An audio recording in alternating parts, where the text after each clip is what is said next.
Hello everyone. मेरा नाम है राहुल और आप देख रहे हैं साहित्य परिवार। तो दोस्तों, साहित्य परिवार में आप सभी लोगों का स्वागत है। आज है क्लास 22। आज है प्रैक्टिस सेट की क्लास 22। मैं आपको बता दूं कि ये जो क्लास है इसमें डेली आपको 25 क्वेश्चन कराया जाता है और ये जो क्लास आपको मतलब 7 बजे से 8 बजे शाम के टाइम को मिलती है। ठीक, तो आप लोग प्लीज़ इसको पूरा देखिएगा। इस क्लास में हम लोग PYQ कराते हैं। क्यों कराते हैं? क्योंकि बहुत ही अच्छे प्रकार से उसको सॉल्व कराया जाता है और सॉल्व कराने के साथ साथ समझाया जाता है। ठीक ना। क्वेश्चन नंबर 1 लिखा कि ईसा की किस शताब्दी में अपभ्रंश का व्यवहार लोक भाषा के अर्थ में होने लगा? ए पहली शताब्दी, बी छठवीं शताब्दी, सी 9वीं शताब्दी और डी 11वीं शताब्दी। तो ईसा की किस शताब्दी में अपभ्रंश का व्यवहार लोक भाषा के अर्थ में होने लगा? तो किस में होने लगा? तो वो हुआ 11वीं शताब्दी में। ऑप्शन डी से है पहले का। देखिए यहाँ पे लिखा भी है कि ईसा की 11वीं शताब्दी में अपभ्रंश का व्यवहार लोक भाषा के अर्थ में होने लगा था।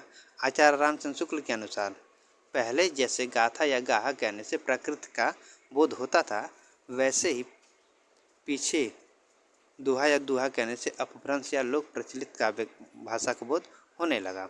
अर्थात अपभ्रंश का लोक भाषा का अर्थ में प्रयोग अपभ्रंश की उत्तरकालीन अवस्था से माना जाता है। क्वेश्चन नंबर 2 पुरुष परीक्षा किस कवि की रचना है? ए ज्योतिषवर ठाकुर, बी गोरखनाथ, सी विद्यापति और डी आचार्य देवसेन। पुरुष परीक्षा किस कवि की रचना है? तो ये किसकी रचना है? वह है विद्यापति की। पुरुष परीक्षा जो है ये विद्यापति की रचना है। संस्कृत भाषा में है। किस भाषा में? संस्कृत भाषा में है। इसमें क्या है कि पंचतंत्र की परंपरा में शिक्षाप्रद कथाएं प्रस्तुत की गई। यह ग्रंथ समाजशास्त्रियों, इतिहासकारों और मनोवैज्ञानिकों, राजनीति शास्त्रियों के साथ साथ दर्शन एवं साहित्य के लोगों के लिए भी एक अपूर्व कृति है पुरुष परीक्षा। ठीक ना। देखिए लिखा है यहाँ पे कि पुरुष परीक्षा विद्यापति की रचना है जो संस्कृत भाषा में है। संस्कृत भाषा में विद्यापति की अन्य रचनाएं हैं। कौन कौन सी अन्य रचनाएं हैं? शिव सर्वस्व सार, गंगा वाक्यावली, दुर्गा भक्त तरंगिणी, भू परिक्रमा, दान वाक्यावली, विभाग सार, लिखनावली, गया पतलक, वर्णकृत इत्यादि। अवध भाषा में कीर्तिलता, अवध भाषा में क्या? कीर्तिलता तथा कीर्तिपता की मैथिली भाषा में अब पदावली जो 1403 ईस्वी में तथा गोरस विजय एक नाटक है इनका।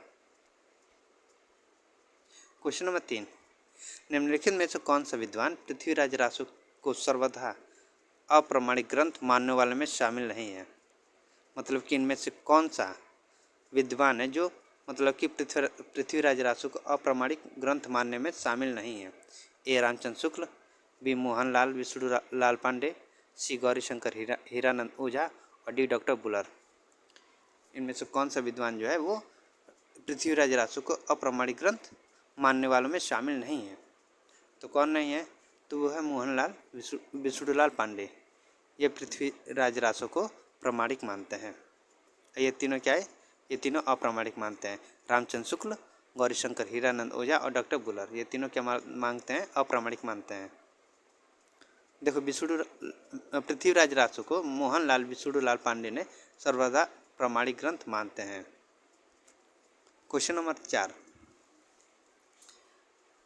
लिखा है मोरा जवना नवलेरा भयो है गुलाल, कैसे घर दिन्नी बकस मोरी माल। उस काव्य पंक्ति के रचयिता हैं ए धर्मदास, बी अमीर खुसरो, सी दरिया साहब और डी यारी साहब। क्वेश्चन नंबर 4 में है कि मोरा जवना नवेलरा भयो है गुलाल, कैसे घर दिन्नी बकस मोरी माल। तो इसका आंसर क्या होगा? ये पंक्तियाँ किस रचयिता की है? तो यह अमीर खुसरो की है। ऑप्शन बी सही है 4 का। देखिए यहाँ पे लिखा हुआ है कि मेरो जवना नवेल रभयो है गुलाल, कैसे घर दीनी बकस मोरी माल। ये अमीर खुसरो की है। और वर्णों में साहेब तुम्हारी चरना संतन, सुख लायक दायक प्रभु दुख हरना, ये धर्मदास की पंक्ति है। क्वेश्चन नंबर 5 लिखा है कि मीराबाई की उपासना किस प्रकार की थी? ए दास्य भाव, विसख्य भाव, सी माधुर्य भाव और डी वात्सल्य भाव। मीराबाई की जो उपासना है वो किस प्रकार की थी? तो मीराबाई की उपासना ये किस प्रकार के थे? तो ये थी माधुर्य भाव की। ऑप्शन सी सही है इसका, ऑप्शन सी सही है 5 का। देखिए, हिंदी साहित्य की कृष्ण काव्यधारा की प्रमुख कवित्री मीराबाई की उपासना पद्धति माधुर्य भाव की थी। मीराबाई की प्रेम साधना स्वकीय की प्रेम साधना थी। इन्हें हिंदी की आदि कवित्री माना जाता है तथा इनकी भाषा राजस्थानी मिश्रित ब्रज भाषा है। पूछ देगा कि मीराबाई की भाषा कौन सी है, तो इनकी भाषा राजस्थानी मिश्रित ब्रज भाषा है। मीराबाई की प्रमुख रचनाएं इस प्रकार हैं। कौन कौन सी मीराबाई की रचनाएं हैं उनको देख लेते हैं। गीत गोविंद की टीका, नरसिंह जी का मायरा, राग सोरठा, राग गोविंद, मलार राग, सत्यभामा, सत्यभामानुरूषणम, मीरा की गरबी, रुक्मणी मंगल तथा मीराबाई का मलाल। ये मीराबाई की प्रमुख रचनाएं हैं। क्वेश्चन नंबर 6, आचार्य रामचंद्र शुक्ल के अनुसार कवि ने अपने सखियों में सद्दुकड़ी भाषा का प्रयोग किया है। सद्दुकड़ी से उनका अभिप्राय है। ए, ब्रजभाषा मिश्रित पूर्वी बोली, बी, ब्रजभाषा मिश्रित खड़ी बोली, सी, राजस्थानी पंजाबी मिली खड़ी बोली, और डी है 5 भाषाओं के मिश्रण वाली भाषा।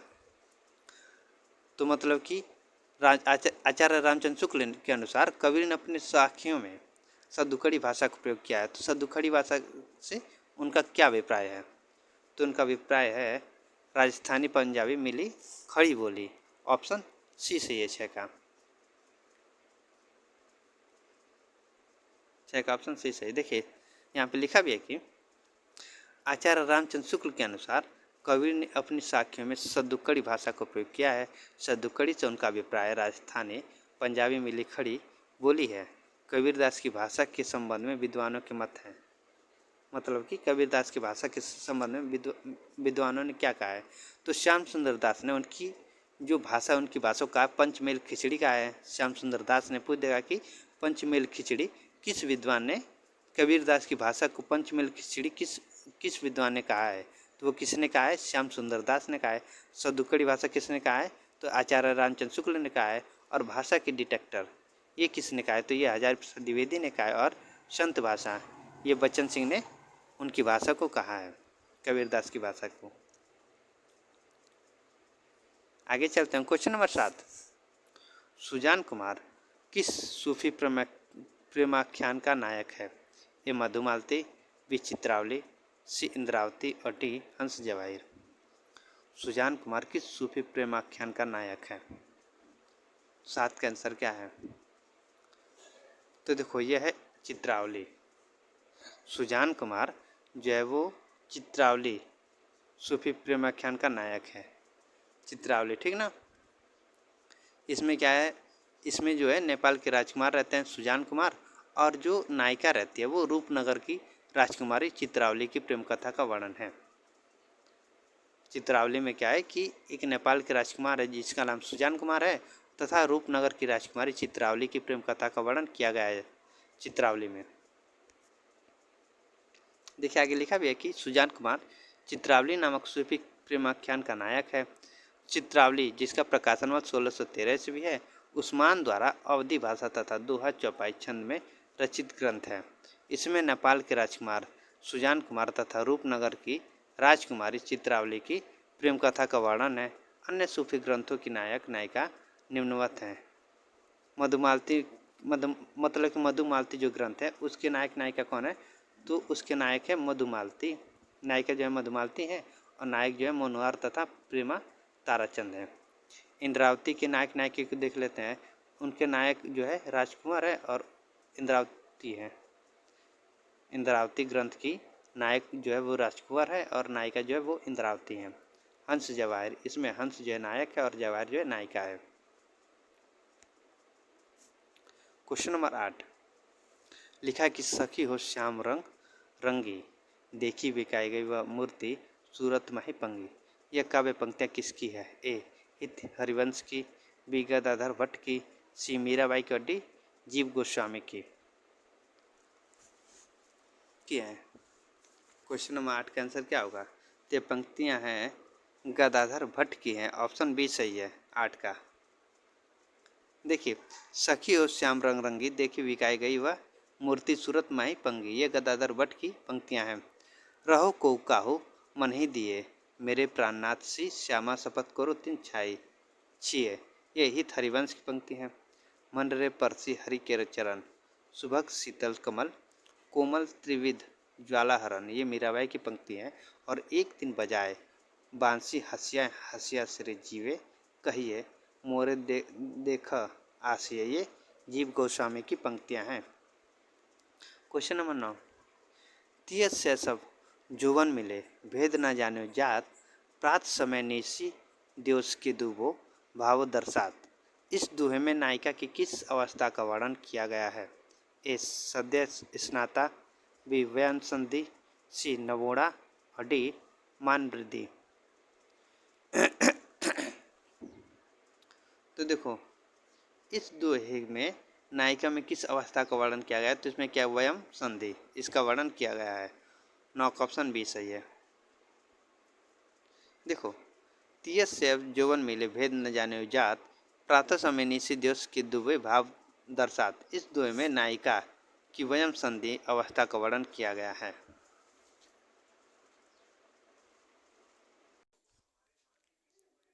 क्वेश्चन नंबर 10, इसमें लिखा है कि जगत जान्यो जिहि सकल, सो हर जान्यो नाही, जो आँखिन सब देखिए आँखिं न देखी जाए। उक्त दोहे में कौन सा अलंकार है? ए दृष्टांत, बी उदाहरण, सी उपमा, और डी प्रति वस्तुपमा। क्वेश्चन नंबर 10 का आंसर क्या है? ये जो दोहा है इसमें कौन सा अलंकार है? तो इस दोहे में कौन सा अलंकार है? तो इसमें उदाहरण अलंकार है। ऑप्शन बी सही है इसमें। क्वेश्चन नंबर 10 का ऑप्शन बी सही है।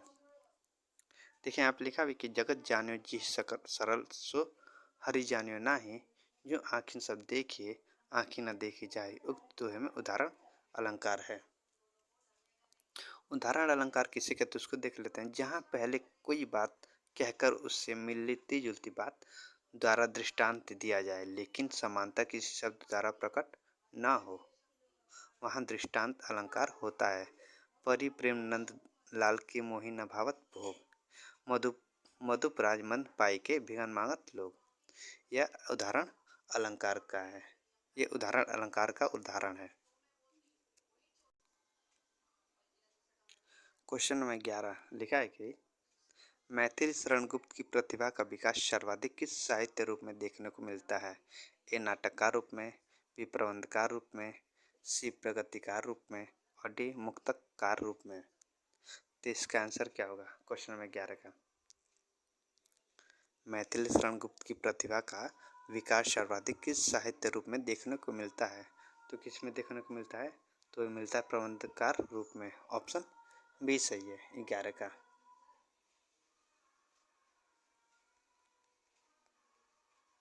देखिए, यहाँ पे लिखा भी है कि मैथिली शरण गुप्त की प्रतिभा का विकास सर्वाधिक प्रबंधकार के रूप में हिंदी साहित्य में देखने को मिलता है। आधुनिक युग में प्रबंध काव्य की विलोपमान परंपरा के संरक्षक मैथिली शरण गुप्त को माना जाता है। मैथिली शरण की रचनाएं निम्नवत हैं, मतलब इनकी कुछ रचनाएं उसको देख लेते हैं। रंग में भंग 1909 में, जयद्रथ वध 1910, किसान 1917, विकट भट्ट गुरुकुल 1929, साकेत 1931, भारत भारती 1912, झंकार 1929, यशोधरा 1932, द्वापर 1936, जय भारत 1952 और पंचवटी 1925 और हिडिम्बा इनकी प्रमुख रचनाएं हैं। किसकी? मैथिली शरण गुप्त जी की। क्वेश्चन नंबर 12 लिखा है कि रचना ना तो दर्शन है और न किसी ज्ञानी की प्रौढ़ मस्तिष्क का चमत्कार, यह तो अनंतः एक साधारण मनुष्य का शंकाकुल हृदय ही है, जो मस्तिष्क के रूप में मस्तिष्क के स्तर पर चढ़कर बोल रहा है। रामधारी सिंह दिनकर द्वारा कहा गया यह कथन उनके किस काव्य के संबंध में है? ए रश्मि रथी, बी उर्वशी, सी कुरुक्षेत्र, और डी परशुराम की प्रतीक्षा। यहाँ पे मतलब ये कथन जो है ये रामधारी सिंह दिनकर के किस काव्य के संबंध में है? तो वो किसके संबंध में? वो है कुरुक्षेत्र के संबंध में। किसके संबंध में? कुरुक्षेत्र के संबंध में, जिसका प्रकाशन वर्ष 1946 है। 1946। ठीक। देखिए यहाँ पे लिखा भी है कि रचना न तो दर्शन है और न ही किसी ज्ञानी की प्रौढ़ मस्तिष्क का चमत्कार। यह तो अनंतः एक साधारण मनुष्य का शंकाकुल हृदय ही है जो मस्तिष्क के स्तर पर चढ़कर बोल रहा है। रामधारी सिंह दिनकर द्वारा कहा गया यह उनकी काव्य रचना कुरुक्षेत्र 1946 ईस्वी नामक प्रबंध काव्य से लिया गया है। कुरुक्षेत्र में 7 सर्ग हैं तथा इसके कथानक भीष्म थे। इसके कथानक कौन थे? भीम थे ना।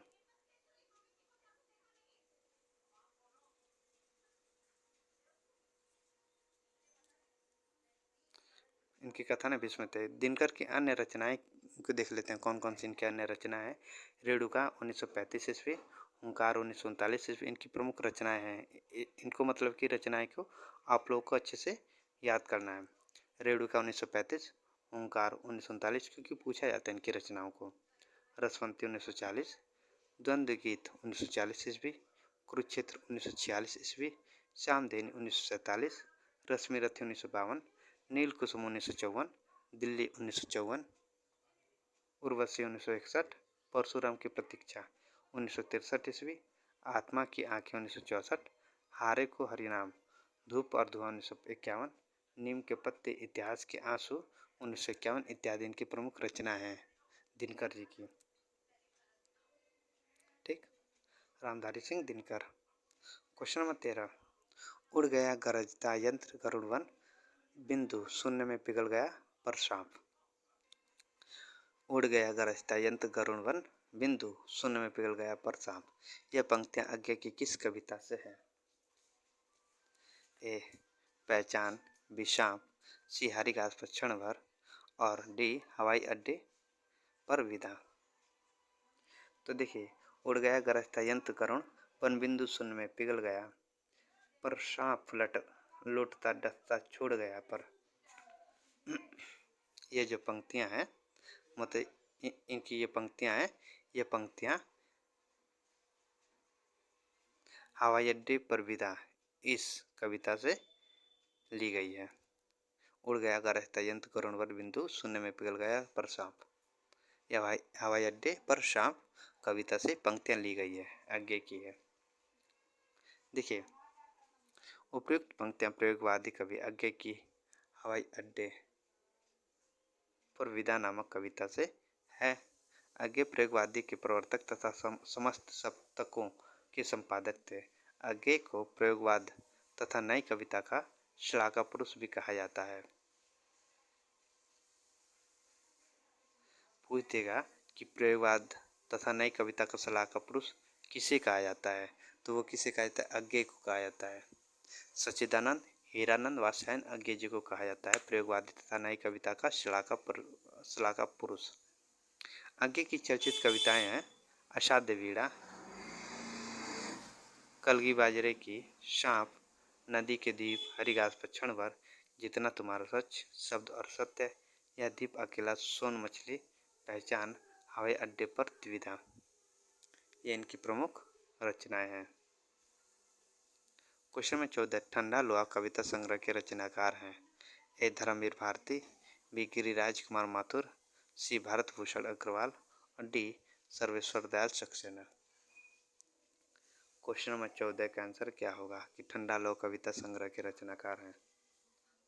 ठंडा लोहा कविता कैसे है? ठंडा लोहा ठंडा लोहा ठंडा लोहा, मेरी दुखती हुई रंगों पर ठंडा लोहा, मेरी स्वप्न भरी पलकों पर, मेरी गीत भरे ओठों पर, मेरी दर्द भरी आत्मा पर। स्वप्न नहीं अब, गीत नहीं अब, दर्द नहीं अब, एक ठंडे पत्र लोहे की, मैं जमकर लोहा बन जाऊं, हार मान लूं, यही शर्त ठंडे लोहे की। ये ठंडा लोहा की कविता है। ये कविता किसकी है? यह है धर्मवीर भारती की है। ऑप्शन ए सही है 14 का, धर्मवीर भारती, जिसका प्रकाशन वर्ष 1952 है। 1952। ठंडा लोहा कविता का प्रकाशन वर्ष क्या? 1952। किसकी है? धर्मवीर भारती की है। देखिए यहाँ पे लिखा है कि ठंडा लोहा 1952 ईस्वी काव्य संग्रह के रचनाकार धर्मवीर भारती हैं। धर्मवीर भारती मूलतः प्रेम के कवि हैं। किसके कवि हैं? प्रेम के कवि हैं। इनकी अन्य प्रमुख रचनाएं हैं ठंडा लोहा 1952, अंधायुग 1955, कनुप्रिया 1959, सात गीत वर्ष 1959, देशांतर आदि।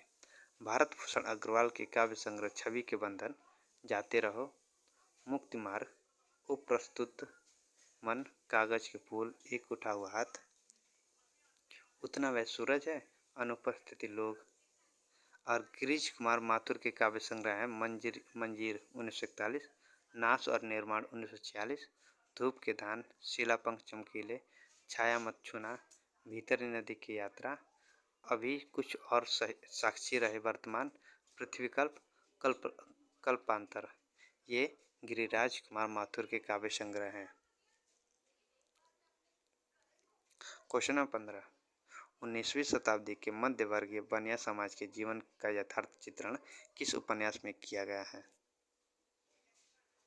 ए. देवरानी जेठानी की कहानी, बी. रानी केतकी की कहानी, सी. वामा शिक्षक, और डी. सूरजमुखी अंधेरे के। क्वेश्चन नंबर 15 है कि 19वीं शताब्दी के मध्य वर्गीय बनिया समाज के जीवन का यथार्थ चित्रण किस उपन्यास में किया गया है? तो किस में किया गया है? देवरानी जेठानी की कहानी में। ऑप्शन ए सही है 15 का, देवरानी जेठानी की कहानी। देखिए ऑप्शन ए, पंडित गौरी दत्त कृत उपन्यास देवरानी जेठानी की कहानी। देवरानी जेठानी कहानी किसकी है? पंडित गौरी दत्त की उपन्यास है देवरानी जेठानी की कहानी, जिसका प्रकाशन 1870 ईस्वी है। इसकी जो विषय वस्तु में 19वीं शताब्दी के मध्य वर्गीय बनिया समाज के जीवन का यथार्थ चित्रण किया गया है। देवरानी जेठानी कहानी में इसमें क्या है कि मध्य वर्गीय बनिया समाज के जो जीवन का यथार्थ चित्रण है वही किया गया है। डॉक्टर गोपाल राय के अनुसार यह हिंदी गद्य साहित्य का प्रथम उपन्यास भी माना जाता है। मतलब पूछ देगा कि गोपाल राय के अनुसार हिंदी गद्य साहित्य का प्रथम उपन्यास कौन सा है? किसके अनुसार? गोपाल राय के अनुसार। तो वह देवरानी जेठानी की कहानी। ईश्वरी प्रसाद व कल्याणी राय कृत वामा शिक्षक जी, जिसका प्रकाशन वर्ष 1872 ईस्वी है, तथा श्रद्धाराम फिल्लोरी कृत भाग्यवती 1877 ईस्वी उपदेश प्रधान सामाजिक उपन्यास है। ये दोनों कैसा उपन्यास है? उपदेश प्रधान सामाजिक उपन्यास है। जबकि ईसा लाखा कृत रानी केतकी की कहानी उद्यान चरित में सर्वप्रथम खड़ी बोली गद्य साहित्य में लौकिक श्रृंगार में प्रेमाख्यान परंपरा का सूत्रपात हुआ। क्वेश्चन नंबर 16, कामकुंटा के शिकार स्त्री के चरित्र का चित्रण किस उपन्यास में किया गया है? ए. जिंदगी नामा, बी. अनित्य, सी. शेष यात्रा, और डी. सूरजमुखी अंधेरे के। क्वेश्चन नंबर 16 में लिखा है कि कामकुंटा का शिकार स्त्री के चरित्र का चित्रण किस उपन्यास में किया गया है? तो किस उपन्यास में किया गया है? तो वो किया गया सूरजमुखी अंधेरे के। ऑप्शन डी सही है, सूरजमुखी अंधेरे के। देखिए इसका प्रकाशन वर्ष 1972 है, 1972 है। किसका है? कृष्णा सोबती का यह है। सूरजमुखी अंधेरे के ये उपन्यास किसका है? कृष्णा सोबती का है। प्रकाशन वर्ष 1972 ईस्वी है। देखिए इस उपन्यास के कथानक में एक स्त्री लेखिका द्वारा समाज में किए जाने वाले औरतों पर अत्याचार, व्यभिचार तथा शोषण का मनोवैज्ञानिक चित्रण पहली बार समाज के सामने खुलकर किया गया इस उपन्यास के द्वारा। ठीक, इसका ऑप्शन डी सही है। क्वेश्चन नंबर 17 से हिंदू मुस्लिम एकता को प्रतिपादित करने वाला कौन सा नाटक है? ए. नील देवी, बी. रक्षाबंधन, सी. सिंदूर की होली, और डी. सागर विजय। निम्नलिखित में से हिंदू मुस्लिम एकता को प्रतिपादित करने वाला कौन सा नाटक है? तो वह है रक्षाबंधन। ऑप्शन बी सही है 17 का। क्वेश्चन नंबर 18, रक्षाबंधन किसका है? रक्षाबंधन किसका है? तो रक्षाबंधन है हरिकृष्ण प्रेमी का है। किसका है? हरिकृष्ण प्रेमी का है। 1934 है ये। ठीक, हाँ, किसका है? हरिकृष्ण प्रेमी का है रक्षाबंधन। क्वेश्चन नंबर 18 में लिखा है कि निम्नलिखित में से भारतेंदु हरिश्चंद्र का कौन सा नाटक क्षमेश्वरकृत चंड कोशिका के आधार पर लिखा गया है। ए सत्य हरिश्चंद्र, बी वैदिकी हिंसा हिंसा न भवति, सी विशस्य विस्मोसदम और डी श्री चंद्रावली। देखिए, मैंने जयशंकर प्रसाद की जब वो नाटक कराया था, आप लोग देखेंगे तो उसमें 3-4 पार्ट मैंने करा दिया नाटक के, मतलब कि नाटक के प्रकार बताए हैं कि प्रसाद पूर्व युग है, फिर प्रसाद युग है, फिर प्रसादोत्तर युग है, और मतलब कि लेखन साहित्य है। ऐसे मतलब 3-4 पार्ट में बटा है, तो मैंने मतलब कि उसको 2-3 क्लास में करा है। तो आप लोग अगर नहीं देखें तो उसको देख लीजिएगा, और उसको जिसने भी क्लास को देखा होगा वो इस क्वेश्चन को आराम से कर सकता है कि हरिश्चंद्र का कौन सा नाटक क्षेमेश्वर कृत चंड कौशिक के आधार पर लिखा गया है।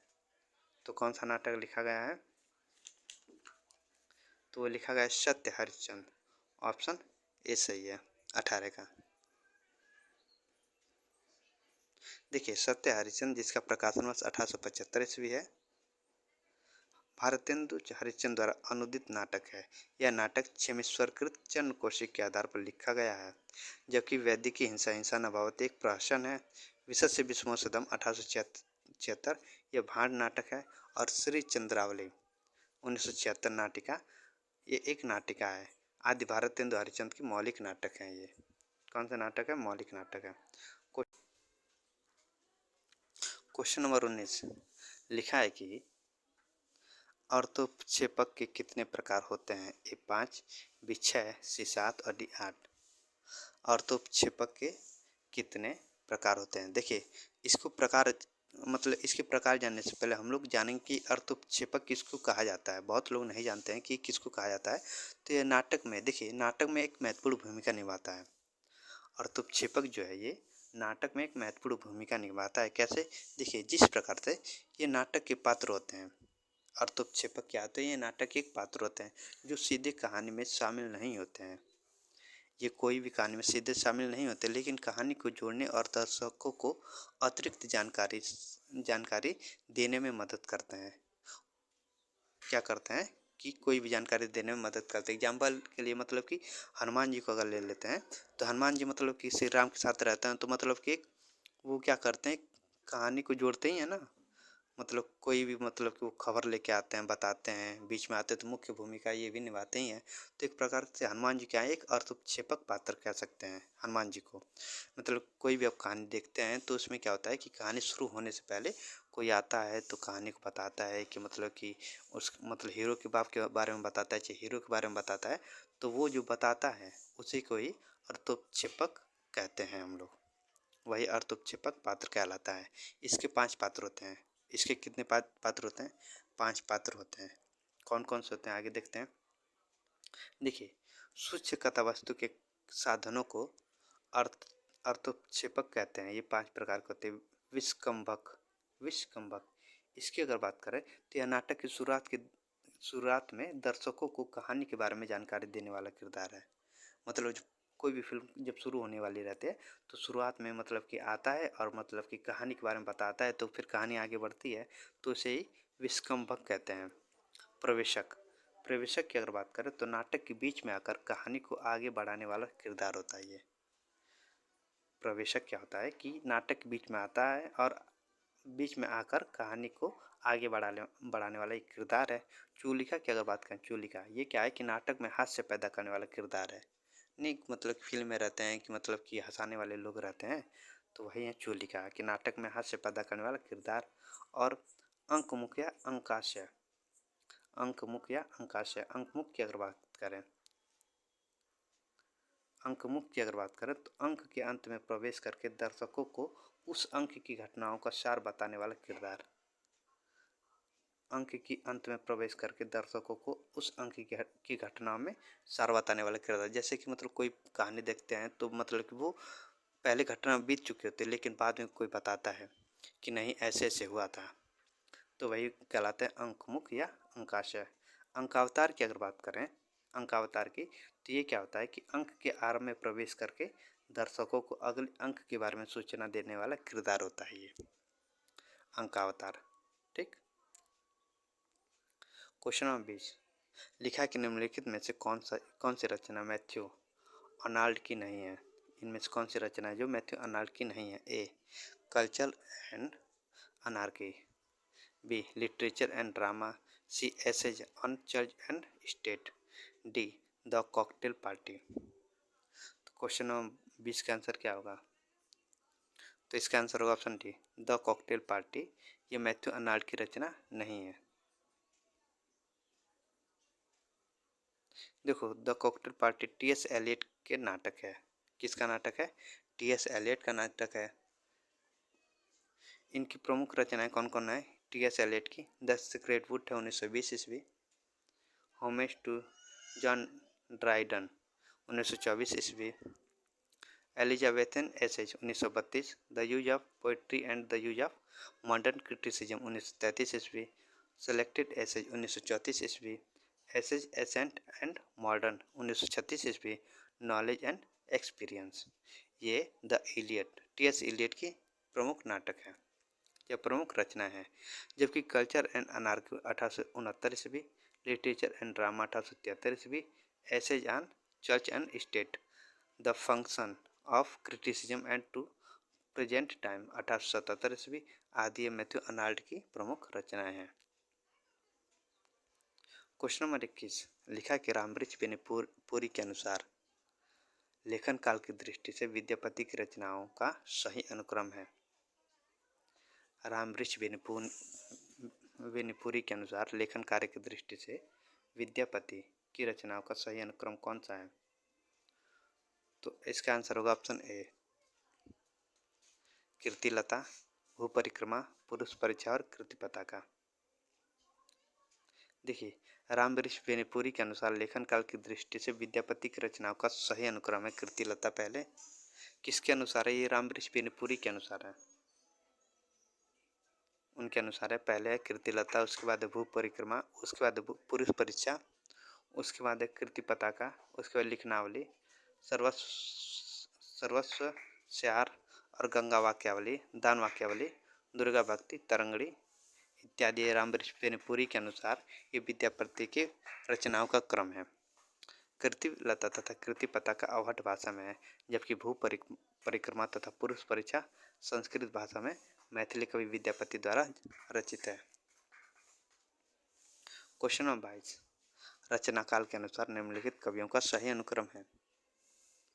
रचना काल के अनुसार निम्नलिखित कवियों का सही अनुक्रम कौन सा है? तो इसका आंसर होगा ऑप्शन डी चिंतामणि, महाराज यशवंत सिंह, देव, भिखारी दास। चिंतामणि की बात करें तो इनका जो जन्म काल है 1609 ईस्वी, महाराज यशवंत की बात करें 1628, देव की बात करें तो 1673 और भिखारी दास की तो 1725। आगे लिखा है उसको देख लेते हैं। देखिए, रचना काल के अनुसार निम्नलिखित रीतिकालीन कवियों का सही अनुक्रम है। चिंतामणि 1609 से 1685 ईस्वी, महाराज जसवंत सिंह 1628 से 1688 ईस्वी, देव 1673 से 1667 ईस्वी और भिखारी दास 1725 से 1760 ईस्वी। ठीक। क्वेश्चन नंबर 23, लिखा है कि रचना काल के अनुसार श्रीधर पाठक के निम्नलिखित रचनाओं का सही अनुक्रम है। रचना काल के अनुसार श्रीधर पाठक के निम्नलिखित रचनाओं का सही अनुक्रम कौन सा है? तो वो है ऑप्शन बी एकांतवासी योगी, उजड़ ग्राम, श्रांत पथिक और शांति अटन। क्वेश्चन नंबर 23 का ऑप्शन बी सही है। आगे लिखा है उसको देख लेते हैं।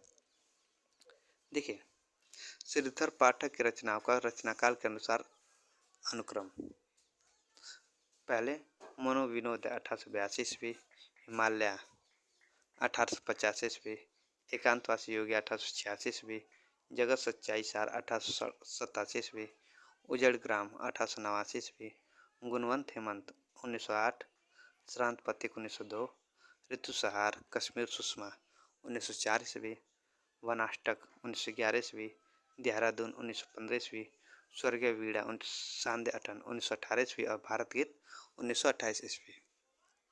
श्रीधर पाठक ने एकांतवासी योगी की रचना लावनी या ख्याल शैली में की है तथा श्रांत पथिक की रचना रोला छंद में की है।